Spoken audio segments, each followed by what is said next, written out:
Bonjour!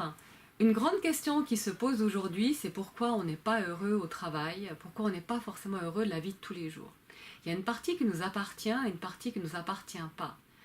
On va se focaliser sur la partie qui nous appartient. Très souvent, on n'est pas bien dans sa peau, on n'est pas heureux parce qu'on génère beaucoup de négatifs. Ça peut être des auto-jugements. Je ne suis pas quelqu'un de bien, je suis quelqu'un de nul. Des fois on se le dit. Du stress, de la pression qu'on se rajoute au travail. Ah, je dois vite encore faire ça. Ah, il faut encore vite que je fasse ça avant de partir. Il y a beaucoup de culpabilité. Ah, j'aurais dû, c'était à moi de le faire. Et il y a toutes les suppositions qui sont absolument inutiles. Tous les « et si j'avais fait ça, et si j'avais dit ça », etc. On perd une énergie démente. Ça a un effet sur la santé, ça a un effet sur le physique, sur le moral. Et au final, ça atteint l'estime de soi. Au travail, l'effet se voit sur la motivation, sur l'efficacité. Donc comment ça marche? Qu'est-ce qu'on peut faire? Toutes ces choses négatives, c'est comme du poison. C'est comme du poison qu'on se met. Ah, je vais mettre encore un petit peu de pression. Hop, j'ingurgite un peu de poison. Ah, ou là, je me sens coupable. Hop, j'ingurgite encore un peu de poison. Et finalement, dans la journée, je peux ingurgiter des litres de poison. Alors franchement, quelle est la probabilité d'être bien, d'être heureux en ingurgitant des litres de poison par jour? La probabilité est nulle, évidemment, vous l'avez bien compris. Alors vous allez me dire, qu'est-ce qu'on peut faire? Alors la première chose, c'est effectivement de prendre conscience de tout ce qu'on fait qui ressemble à du poison.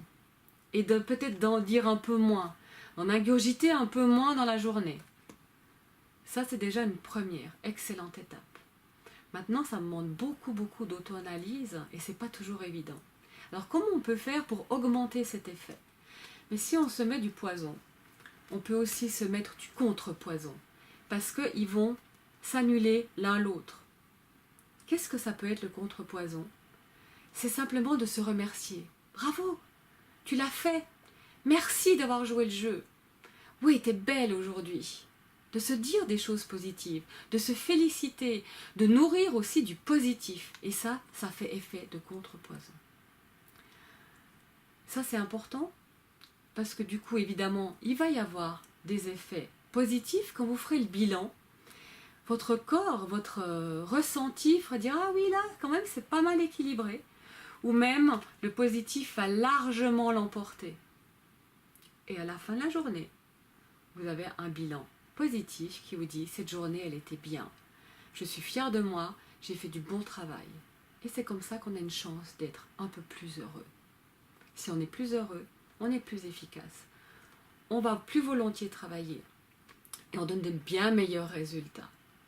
Et l'avantage aussi, c'est que tout le monde est gagnant. L'entreprise est gagnante. La famille est gagnante. Toutes les personnes qui vous entourent sont gagnantes. Et finalement, bien entendu, je suis gagnante. Testez, ça vaut la peine.